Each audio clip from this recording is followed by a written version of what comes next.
Good afternoon. I'm Heather Moran, the Executive Vice President of Programming, Strategy, and Operations for the National Geographic Channel, and it is my honor to welcome you to a special screening of our film, Hubble Cosmic Journey.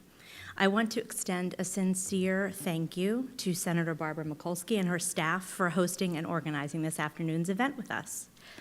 Hubble's Cosmic Journey marks the 25th anniversary of the most famous telescope in the world.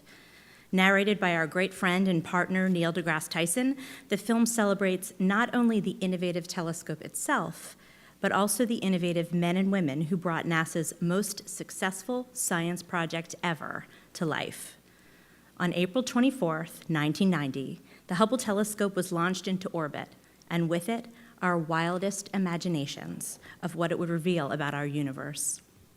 In the 25 years since, Hubble has become a global icon, capturing thousands of stunning images of space and revolutionizing our understanding of the universe. The journey of Hubble represents everything we stand for at National Geographic: exploring, inspiring, and illuminating. We're pleased to welcome members and staff and guests of the congressional community, along with representatives of NASA and National Geographic. And I'd like to acknowledge all of the past and present NASA employees. And on behalf of National Geographic Channel, I'd like to thank you for your commitment to our country and the tireless support of our space program. I'd also like to say thank you to all of you government employees from Capitol Hill and the White House who are with us today, who work in and champion this important field of science. So before we begin the screening and let the Hubble bask in the glory it so rightfully deserves, I'd like to bring Dr. John Grunsfeld to the stage to say a few words. Dr. Grunsfeld is NASA's head of science, having served in that capacity since 2012.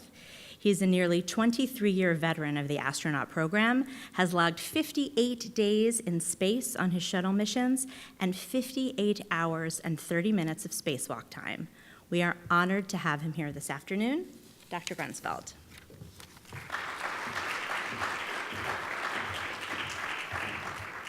Thank you very much. I'm really thrilled to be here and see so many colleagues and friends, and especially to watch this film about the Hubble Space Telescope, which, as you all know, is very near and dear to me. In fact, I wear Hubble over my heart. I don't know if you can see, here's a little Hubble on my shirt. I do that pretty much every day. NASA's mission, as I see it, is to innovate, explore, discover, and inspire. And I know I was inspired by the pages of National Geographic as a young boy, not only for science, but for human exploration. And the Hubble story, the Hubble Space Telescope story, this wonderful observatory in space, is really a human story. We anthropomorphize the Hubble Space Telescope. I pride myself as being a Hubble hugger, having literally hugged the telescope. And we think about its life on orbit, and we say the life on orbit. But in the end, Hubble is a satellite. And I hate to burst your bubble, but the Hubble Space Telescope has never discovered anything. Scientists here on Earth, not only professional scientists, but amateur scientists, citizen scientists, have used the Hubble to unravel the mysteries of the universe, and we're all the better for it. And I can't imagine a better embodiment of the innovate and the innovative people who came up with the tools and the instruments to make Hubble as great as it is. And Hubble explores, and the things that we scientists have used the Hubble for, to explore really the whole history of the universe, to tell a story about the very beginnings of the universe, to the beginnings of galaxies, planetary systems, planets in our solar system, tell us a story about where we came from. And that kind of exploration has led to many discoveries, and those discoveries have indeed inspired the nation and the world, and I'm very proud of that.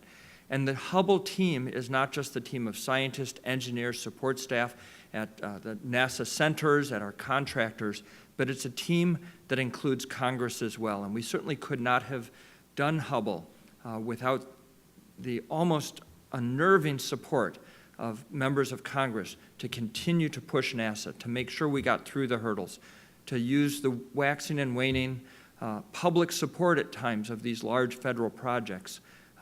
All of those details are now forgotten, even the spherical aberration that my hero, Senator Mikulski, had to live through to make sure that we have this amazing Hubble on orbit today. And that's what you'll see in the film, is a description of this wonderful story. So I look forward for all of you to see it. Thank you.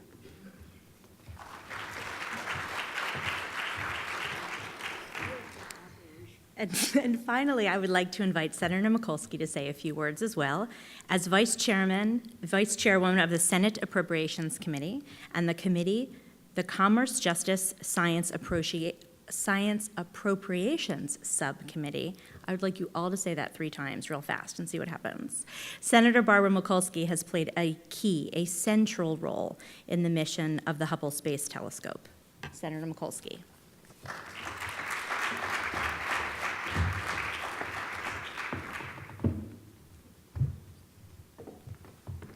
Up, and away.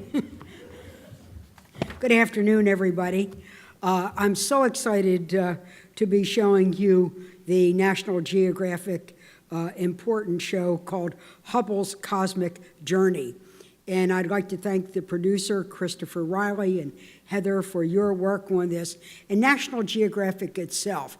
National Geographic, for more than 100 years, has brought the story of lives and the sociology and the anthropology of and the mapping of places on our great planet Earth, and it has taken us where no people have gone.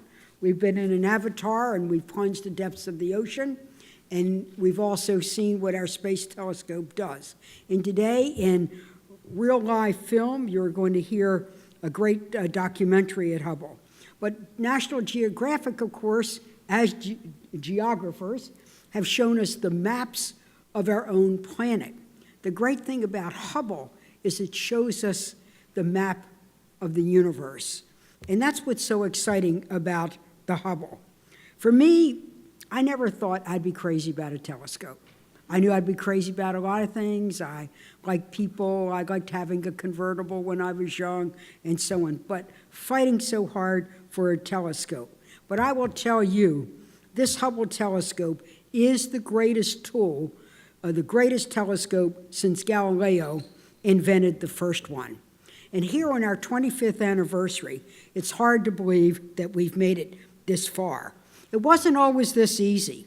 When Hubble first went into space with great expectation, we waited and waited and waited for Hubble to call home.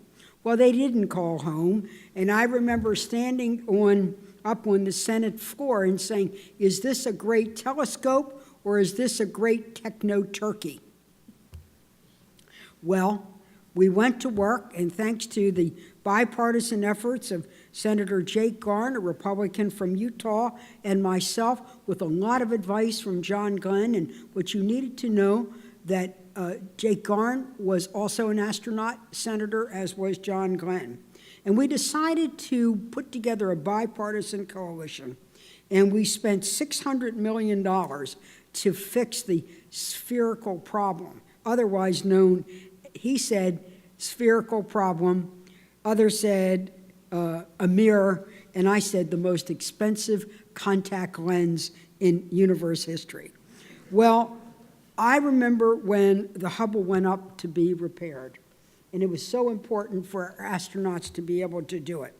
And when they went up, we knew that if they could not repair the Hubble, they could not work in space. They could not assemble the space station. They could not make plans to go to Mars. They could not work in space unless, if you couldn't repair the Hubble, you could not be able to do the kind of building blocks necessary.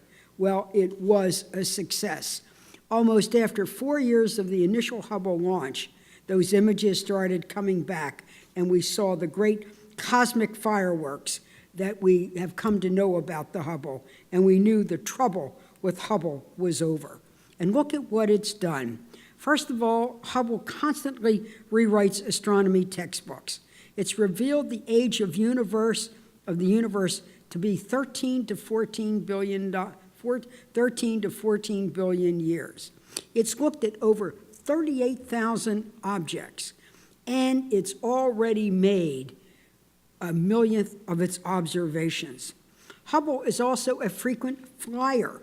It's made more than 140,000 trips around our planet, and it's traveled over 3.8 billion miles. Pluto to the sun, almost.